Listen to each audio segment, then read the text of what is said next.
Hello everyone, કેમ છો? Again હું મયુરી, ડિજિટલ ફ્રેન્ડ્સ તમારી. આજે અગેન બે વુમન એમ્પાવરમેન્ટનું કામ કરી રહ્યા લેડી છે, દીર્ઘા અને પ્રાચી. બંનેને લઈને એક સિરીઝ કરવા જઈ રહી છું.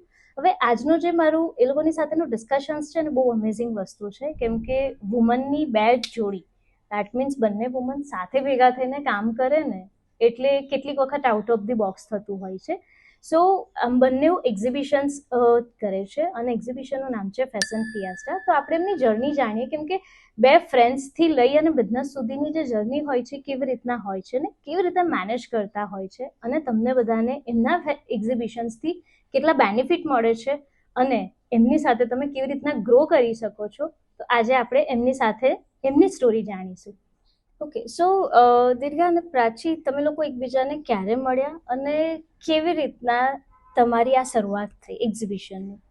ફર્સ્ટ અમે એક એક્ઝિબિશનમાં જ મળ્યા અચ્છા. હતા. અમારી ફ્રેન્ડશિપ ફર્સ્ટ એક એક્ઝિબિશનમાં જ થઈ હતી. જે મારું ફર્સ્ટ એક્ઝિબિશન હતું ને, આઈ થિંક તમારું થર્ડ હતું. ઓકે. અને એમાં બાજુમાં સ્ટોલ હતા.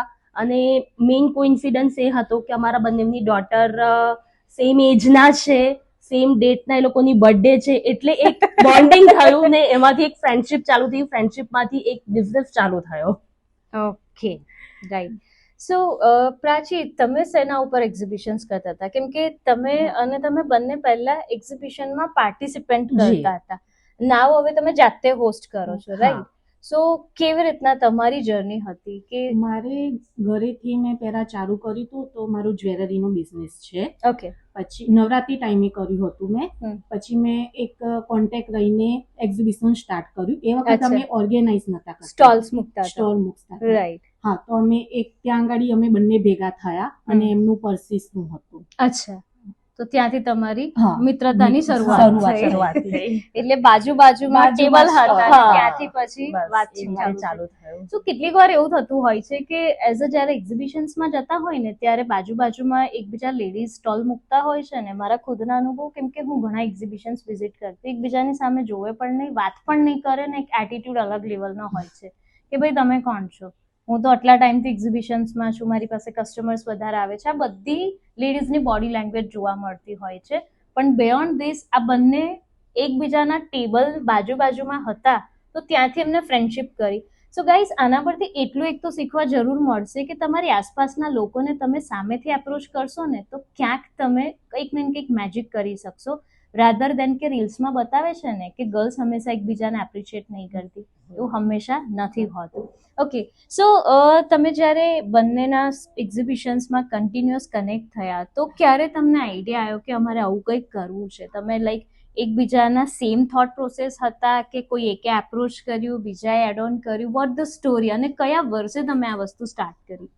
2000 લાઈક હજુ 1.5 વર્ષ થયું અમે જ્યારથી આ ફેશન ફિયાસ્ટા સ્ટાર્ટ થયું, એને 1.5 વર્ષ થયું. તો એ વખતે પણ સેમ સ્ટોરી જ છે. એક્ઝિબિશનમાં અમે ફર્સ્ટ મારું જે એક્ઝિબિશન હતું ત્યારથી અમે સાથે જ સ્ટોલ લઈએ છીએ. એ વખતે ફર્સ્ટમાં જ બોન્ડિંગ બની ગયું, તો મેજોરિટી અમે સાથે સ્ટોલ લઈએ. તો એમાં જસ્ટ એક થોટ આવ્યો કે હવે કરે છે તો આપણે પણ કરીએ, આપણે પણ કરી શકીએ છીએ, તો ચલો ને આપણે પણ એક ટ્રાય કરીએ, આપણે એક્ઝિબિશન કરીએ. એટલે એના પરથી લાઈક ધીમે ધીમે આઈડિયા આવ્યો કે ચલો આપણે પણ કંઈક ભેગા થઈએ, આપણે કરીએ. અને ફર્સ્ટ એક્ઝિબિશન હતું અમારું કે જેમાં અમારી સાથે એક ત્રીજા પણ અમારા એક ફ્રેન્ડ હતા. તો એ એક્ઝિબિશનમાં માત્ર ને માત્ર અમારું ફર્સ્ટ એક્ઝિબિશન માત્ર ને માત્ર અમારા 3 જણના સ્ટોલ હતા. કોઈ જ બીજા સ્ટોલર કોઈ જ નહીં. અમે ફર્સ્ટ ટાઈમ અમે સ્ટોલર માંથી એક્ઝિબિટર બન્યા.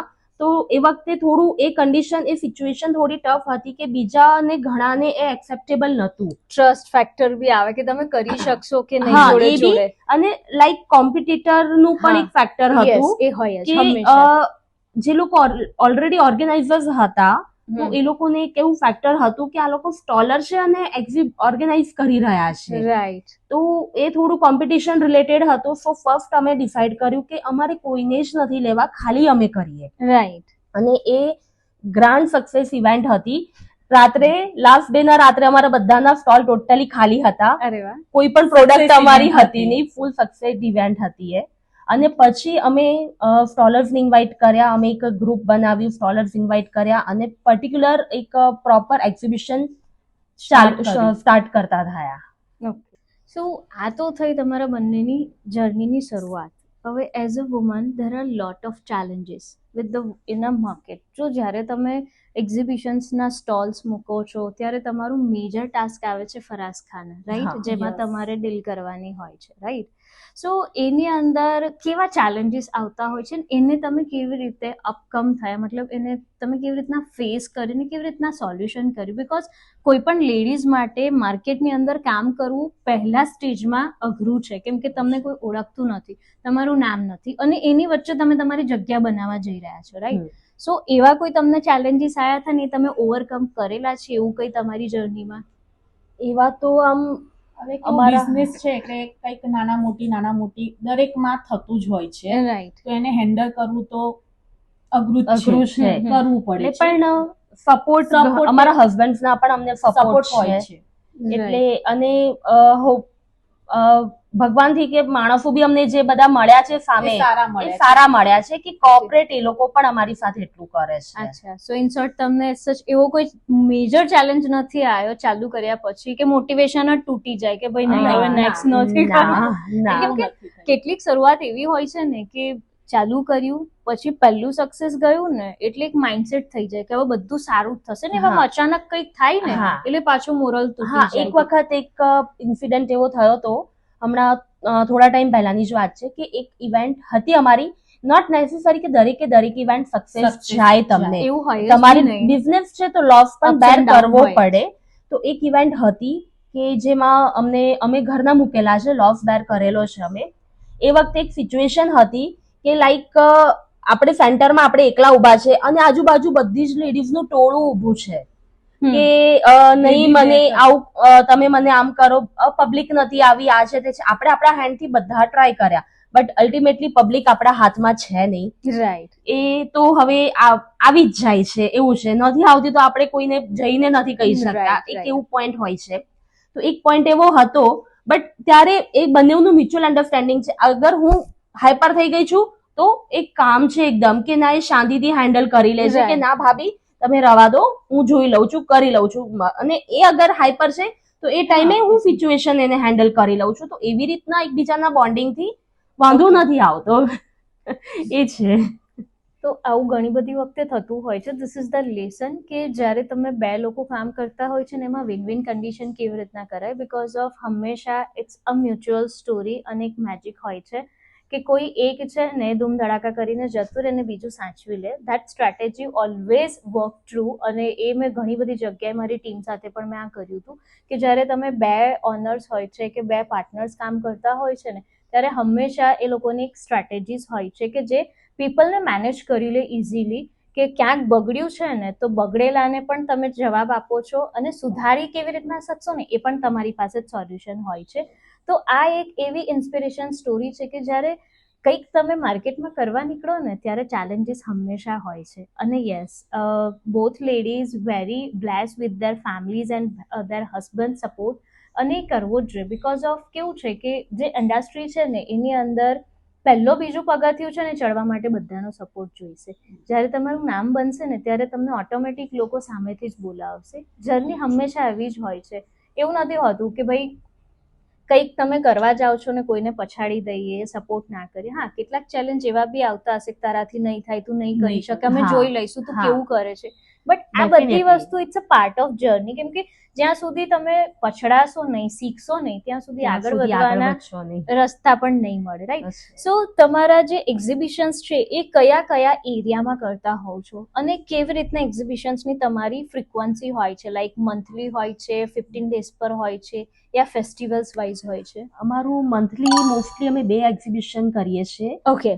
એઝ લાઈક ફેમિલી પણ જોવાના છે, કિડ્સને પણ જોવાના છે, એટલે બધું મેનેજ કરીને એ લોકોનું એજ્યુકેશન પણ અફેક્ટ ના થાય એવી રીતે અમે મંથલી 2 ઇવેન્ટ કરીએ છીએ. ફેસ્ટિવલ આવતા હોય તો ત્યારે 2ની જગ્યાએ 3 ઇવેન્ટ પણ થઈ શકે. કોઈક લાઈક નવરાત્રી છે, દિવાળી છે, એવા મોટા ફેસ્ટિવલ્સ હોય તો એ ટાઈમે 2-3 એક્ઝિબિશન પણ થઈ શકે. ને મોસ્ટલી વીકેન્ડ એક્ઝિબિશન ઓનલી હોય છે, ફ્રાઈડે, સેટરડે, સન્ડે. વીકડેઝમાં કોઈ જ એક્ઝિબિશન નથી હોતા અમારા. તમારા ફૂટફોલ તમને વધારે મળે. ફૂટફોલ અમને વધારે વીકેન્ડ્સમાં મળે. રાઈટ. સો કયા કયા એરિયામાં તમારા એક્ઝિબિશન્સ થતા હોય છે જેથી પબ્લિકને ખબર પડે કે આ એરિયામાં થઈ રહ્યું છે તો they have to approach you for there stall as well as visits? અલગ અલગ એરિયા હોય છે. કારેરી બાગ છે, વાસનાભાયરી રોડ છે, મહેસાણા નગર ગરબા ગ્રાઉન્ડ છે, એવી રીતે બધા અલગ અલગ છે. અને અમે એડવર્ટાઇઝમેન્ટ કરીએ, બોર્ડ લગાવીએ છીએ તો લાઈક ખબર પડે કે અહીંયા હોર્ડિંગ્સ લગાવીએ છીએ કે ત્યાં આગળ તમને જોવા મળે કે અહીંયા એક્ઝિબિશન થાય છે. ધેટ મીન્સ તમે કન્ટિન્યુઅસ માર્કેટિંગ કરતા હોવ છો ડિફરન્ટ વે થી, એટલે લોકોને કન્ટિન્યુઅસ દેખાય કે કંઈક આવી રહ્યું ઇવેન્ટ છે. ને ટાઈમ છે, હોર્ડિંગ્સ અમુક ડે પહેલા જ આપણું લગાવવાનું પોસિબલ થાય. તો મીન ટાઈમ એ અમારા સોશિયલ મીડિયા, અમારું જે ફેશન ફિએસ્ટાનું પેજ છે એની પર આવતું રહેતું હોય છે. ઓકે, સો કોઈ પણ આવો સ્ટોલ મૂકવો હોય કાં તો આના બધા અપડેટ્સ જોઈતા હોય તો હાઉ દે કોન્ટેક્ટ યુ? તમારો કોન્ટેક્ટ નંબર કે એવું કંઈ હશે? હા, અમારો વોટ્સઅપ નંબર છે, તો અમારું વોટ્સઅપ પર પણ ગ્રુપ છે, તો તમે એમાં પણ જોઈન કરો. 9725019728 9979894660. રાઈટ. સો આ બંને નંબર પર જો તમારે કોઈ પણ એક્ઝિબિશન્સ કરવું હોય કાં તો વિઝિટ કરવી હોય કાં તો એમના જે એક્ઝિબિશન્સના અપડેટ આવતા હોય, કેમ કે કેટલાકને એવું હોય છે કે એક્ઝિબિશન્સથી શોપિંગ કરવાથી એકચ્યુઅલી પ્રોડક્ટ્સ એમને મળતી હોય છે અને એક એક્સપિરિયન્સ લેવો હોય છે કે જે લોકો લેડીઝ એક લેવલ બાઉન્ડ્રીઝ તોડી અને પોતાનું કંઈક ને કંઈક શરૂઆત કરે છે, તો ડેફિનેટલી બંને નંબર ડિસ્પ્લે પર તમને મળી જશે. એમને કોન્ટેક્ટ કરજો ફોર સ્ટોલ બુકિંગ માટે એઝ વેલ એઝ એક્ઝિબિશન્સના અપડેટને વિઝિટ કરવા માટે. So thank you so much both of you. તમારી ઇન્સ્પિરેશન સ્ટોરી ઘણા બધા સુધી પહોંચશે અને ઘણા બધા લોકો મોટિવેટ થશે કે બે લેડીઝ ભેગા થઈ અને ચુગલી કરવા કરતા બિઝનેસ પણ કરી શકે છે. So once again thank you. લેડીઝને એવું છે કે ભાઈ આગળ બિઝનેસ કરવો જ જોઈએ. અમારે એવું છે કે અમારી સાથે બી એ લોકો જોડાય છે. જે લોકો ઘરેથી કરીને કંઈ કામ કરે છે, નાના મોટા બિઝનેસ ઘરેથી કરે છે, તે લોકો માટે એક બેસ્ટ પ્લેટફોર્મ છે માર્કેટમાં જવા માટે. ઘરેથી આપણા રિલેટિવ્સ છે, ફ્રેન્ડ્સ, ફેમિલી છે, આપણને એક લિમિટ સુધી એ લોકો સપોર્ટ કરે, રાઈટ, બટ આગળ જવા માટે, આગળ વધવા માટે આપણને ઓપન માર્કેટની જરૂર છે જ, અને એ ઓપન માર્કેટ તમને અહીંયા આગળ મળી જ શકશે. સો ડેફિનેટલી અમને કોલ કરો. Sure. Thank you. Thank you Mayuri also.